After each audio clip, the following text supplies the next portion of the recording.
तुम छोड़ के जा रहे हो, लेकिन मैंने कभी ये उम्मीद नहीं की थी तुमसे तुम एक दिन छोड़ के भी चले जाओगे। कृष्ण हमें छोड़ के मत जाओ, मैं तुम्हारे बिना रह नहीं पाऊंगी, जी नहीं पाऊंगी।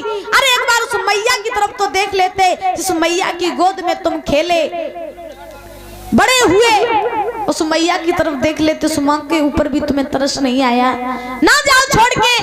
भगवान ने जवाब दिया, जा थोड़ी ना रहे, आज जा रहे हैं, कल धनुष्य देखेंगे, परसों लौटाएंगे, मरी काहे को जा रही हो। गोपियां कह रही हैं, तुम तो 2 दिन की बात कर रहे हो, तुम्हारे बिना तुम एक सेकंड भी नहीं रहते, एक पल भी नहीं रहते हैं, लेकिन लाला जा रहे हो, जाओ जरूर, लेकिन मेरी एक बात ध्यान रखना कि मथुरा में जा करके हम सभी लोगों को भूल मत जाना। और गोपियों ने एक बात कही कि जा रहे हो लौट के आना, वो कहना हमको न भुलाना। कि जा रहे हो लौट के आना, देखो तुम हमको न भुलाना। अरे हम तो तेरे आशिक पुराने, हम दीवाने, हम दीवाने, हम दीवाने तेरे, दीवाने, दीवाने, दीवाने तेरे।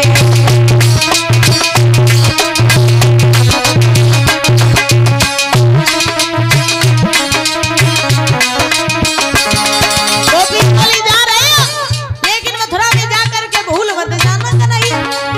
जा रहे हो लौट के आना, देखो तुम हमको न भुलाना। जा रहे हो लौट के आना, देखो तुम हमको न भुलाना। हमको तेरे आशिक पुराने, हम दीवाने, हम दीवाने, हम दीवाने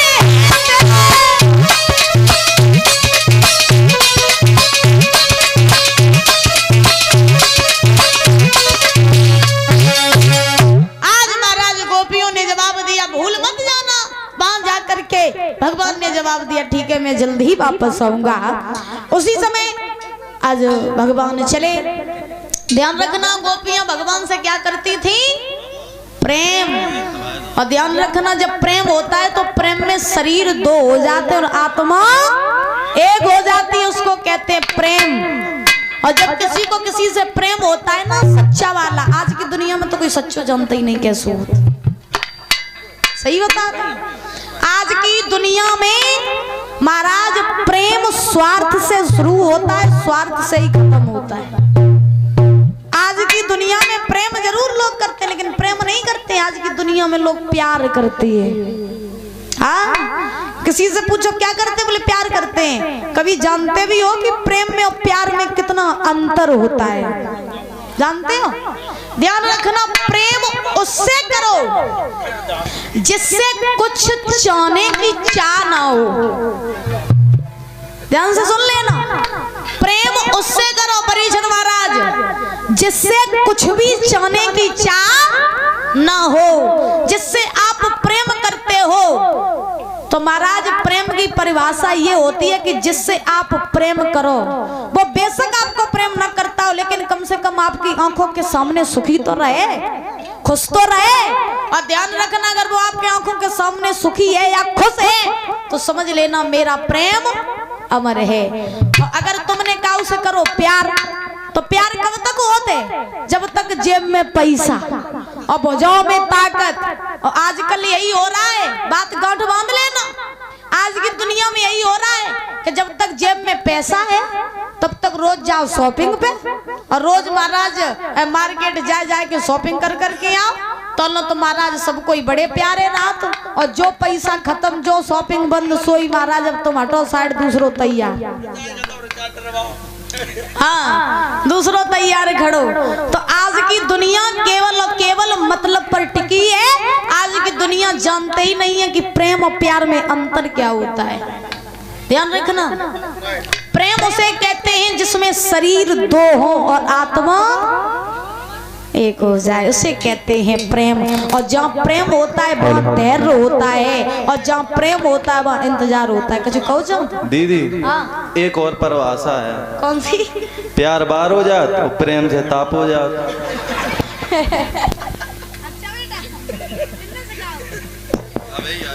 अच्छा नव आविष्कार करो तुमने। अच्छा अच्छा बोली गोविंद भगवान की। आज ध्यान रखना महाराज श्री सुखदेव जी समझा रहे हैं राजन परीक्षित। भगवान आगे बढ़े, गोपियों को धैर्य धारण करवाया। तो भगवान जब चलते जा रहे चलते जा रहे चलते जा रहे तो गोपियां टकटकी लगा करके भगवान की तरफ देख रही हैं। जब भगवान की तरफ गोपियां देख रही हैं तो उसी समय तब गोपियों ने कन्हैया से एक और बात कही, जा रहे हो लेकिन जाओ जरूर। हम ये बात जानते तो सभी लोग कहते थे कि तुम बहुत बड़े छलिया हो, लेकिन ये बात मैंने कभी मानी नहीं थी और आज तुम जा रहे हो तो मेरी एक बात सुने जाओ कन्हैया कि हमने तुमको दिल दिया था और आज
मथुरा में पहुंचे।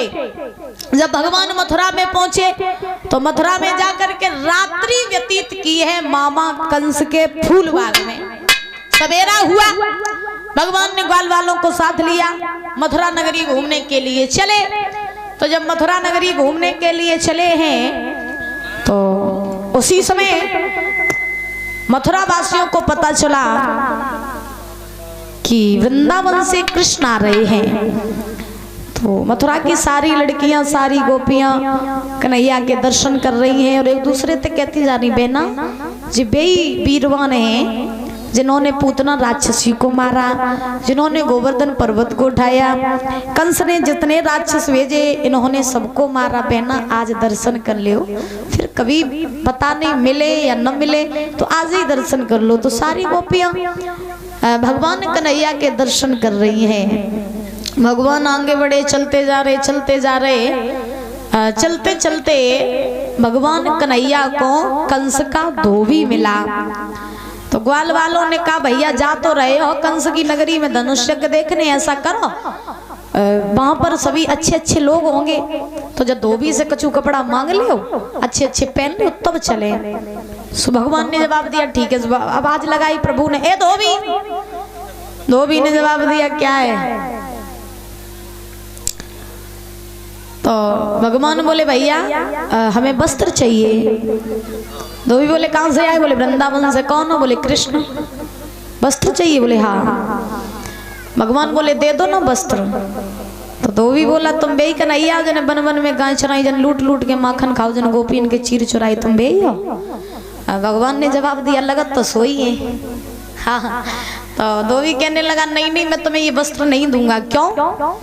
धोबी कहने लगा जे वस्त्र राजा महाराजा पहनते हैं और तुम कहाँ गोकुल के ग्वाले हैं और तुम वस्त्र पहनोगे, लौट जाओ यहाँ से, मैं तुम्हें वस्त्र नहीं दूंगा। धोबी जो था वो महाराज शराब पिए रहे, मदरा पिए था। तो कहा जाता है ना जब कोई शराब पी लेता है तो फिर बुद्धि अपने आप पलट जाती है। जब कोई शराब पी लेता है तो बुद्धि अपने आप पलट जाती है। हमने तो यहाँ तक देखा है परीक्षित महाराज, खैर तुम पिया तो तुम्हारी हम बात करेंगे। तो देखिए हमने यहाँ तक देखा है कि शराबी जब कोई शराब पीता है, बिल्कुल सत्य घटना बता रहे, जब शराबी कोई शराब पीता है और शराब पी के भैया जब शराबी कोई शराब पी ले तो शराब पीने के बाद में जब वो शराब पी के गांव में आए तो कभी उसके पास में जाना, कभी भी, लेकिन हो नशे में। जब भी आप उसके पास में जाओगे तो खाएबे के काजे बके घर में अनाज ना होवे, लेकिन जब शराब के नशे में होते हैं ना तो महाराज ऐसी बड़ी बड़ी बातें करते कि जय प्रधानमंत्री होवे। जो शराबियों की खासियत देखी है हमने महाराज, घर में खाने को नाज ना हो लेकिन बातें इतनी बड़ी बड़ी करते हैं जैसे कि महाराज जो प्रधानमंत्री होवे। और एक बात, अगर शराबी चलते चलते कहूँ नाली में गिर जाए समझ लो डबल बेड को गद्दा ही है। हाँ ये भी बिल्कुल सत्य बात है। एक समय की हम आपको बात बताएं, बिल्कुल सत्य घटना महाराज, बिल्कुल सत्य घटना। एक गांव में एक भैया आए शराब पी के, खूब शराब पीते थे, खूब इतनी शराब पीते थे कि उन्हें होश ही नहीं रातों के क्या कर रहे कहाँ जा रहे। सो शराब पी के आए और महाराज चलते चलते चलते चलते छोटे छोटे गांव के जो बच्चा हो तो उन्हें ज्यादा मजा पड़ते है। तो जब शराबी भैया शराब पी के आ रहे थे तो छोटे छोटे बच्चा धूल लेके उनके ऊपर डालने लगे। और जब धूल लेके उनके ऊपर डाली शराबी सोचने लगे वाह जी वाह, मैं तो इतने बड़े आदमी है, मेरे तो बच्चों सम्मान का तो फूल डाल रहे। अब इन्हें समझ ही नहीं आ रहा धूल डर रही कि फूल डर रही है। अब और आगे बढ़े सो आगे चलते चलते चलते चलते नाली में जाके गिरी है। सुन लियो, हाँ नाली में जाए के गिरे। और जब नाली में जाए के गिरे सो महाराज बड़े आराम से लेटे, खूब आनंद से। एक महाराज कुतिया आई सो उनके पास में आए कि भाई नाली में पास में ही हिलोरन लगी। सो जब पास में हिलोरन लगी उन्हें जाना ही समझ में आ रही मेरे पास है कौन। सो बेशराबी भैया कुतिया की पीठ पे हाथ फेरन लगी। और जब की पीठ पे हाथ फेरन लगे सो हाथ फेरत फेरत फेरत फेरत पूछ तक हाथ ले आए। और जब पूछ तक बकी हाथ ले आई कुतिया की सो बेशराबी भैया एकदम से बोले पप्पू की मम्मी पहले तुम दूध चिटियां कत्ती दे तुम एक ही काई करे हैं। अब इन्हें जई नहीं समझ में आ रही कि जब पप्पू की मम्मी है कि कौन है। तो कहने का अभिप्राय ये है कि महाराज बहुत से लोग ऐसे होते हैं जो महाराज उन्हें जब शराब पी लेते तो कुछ दिखाई नहीं दे। तुम तो ऐसा नहीं पिया, पक्की बात सोच लियो, आ जाई तो छोड़ दियो। अगर पिया तो हो तो ना तुम समझो कि पप्पू की मम्मी आई। दीदी हाँ? हमने सुनी पता है पौआ के संगे लौकिया की सब्जी हो जी खाद जाना बता। अच्छा सुनी गई है, सुनी गई हाँ। बोले गोविंद भगवान ने की तो महाराज धोबी शराब पिए रहे। तो जब धोबी शराब पिए था तो धोबी कृष्ण से अपशब्द कहने लगा। धोबी ने जवाब दिया मैं तुम्हें वस्त्र नहीं दूंगा। भगवान ने जवाब दिया वस्त्र दे दे भैया, मैं तुझसे सीधी तरीके से बात कर रहा हूँ तो उल्टी तरीके से बात कर रहा है। तो भगवान को थोड़ा सा क्रोध आया तो भगवान ने अपनी 2 उंगलियों से और 2 उंगलियों से जैसे ही धोबी के तमाचा मारा सोई धोबी के प्राण पखेरु उड़ गए। धोबी तुम ज्यादा ही लीला दिखाए रहे हो कछु।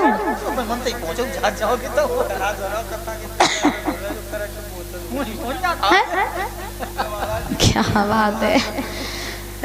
जब भगवान ने धोबी को मारा, एक पति महाराज परीक्षित महाराज सवार के बैठो सोचू सवार है थोड़े सवार के बैठे रहो ठीक। तो ध्यान रखना जब भगवान ने धोबी को मारा तो तो ये वही धोबी था जिसके कारण त्रेता युग में मैया सीता का वनवास हुआ था। इसी धोबी ने अवध में आग लगाई थी कि सीता जो है वो रावण के यहाँ से होकर के आई, फिर भी राम ने स्वीकार कर ली। तब महाराज इन बातों को लेकर के राम ने सीता को वनवास दिया था। तब राम ने कहा था कि अभी मैं मर्यादा में हूँ, मर्यादा का उल्लंघन नहीं करूंगा, लेकिन जब द्वापर आएगा तब तुझे देखेंगे। तो वही समय आ गया तो भगवान ने 2 उंगलियों का तमाचा मारा, सोई धोबी के प्राण पखेर उड़ गए। ग्वाल बालों ने वस्त्र पहने आगे बढ़े, कंस का दर्जी मिला, वस्त्रों की फिटिंग करवाई और आगे बढ़े। क्या देखा, 3 जगह से टेढ़ी कुबड़ी चली आ रही है, नाम है कुब्जा, हाथ में चंदन का कटोरा। भगवान ने आवाज लगाई, ए सुंदरी मेरे पास आओ। कुब्जा पास में आई, बोले प्रभु मेरे रूप को देख करके लोग दूर भाग जाते, आपने मुझे सुंदरी कह के बुलाया। तब भगवान ने बहुत सुंदर बात कही, कुब्जा मैंने तुम्हारा तन नहीं देखा, मैंने तुम्हारा मन देखा, और जिसका मन सुंदर उसकी ही काया सुंदर। और महाराज ध्यान रखना, जिसका मन सुंदर नहीं उसकी कोई भी चीज सुंदर नहीं हो सकती है।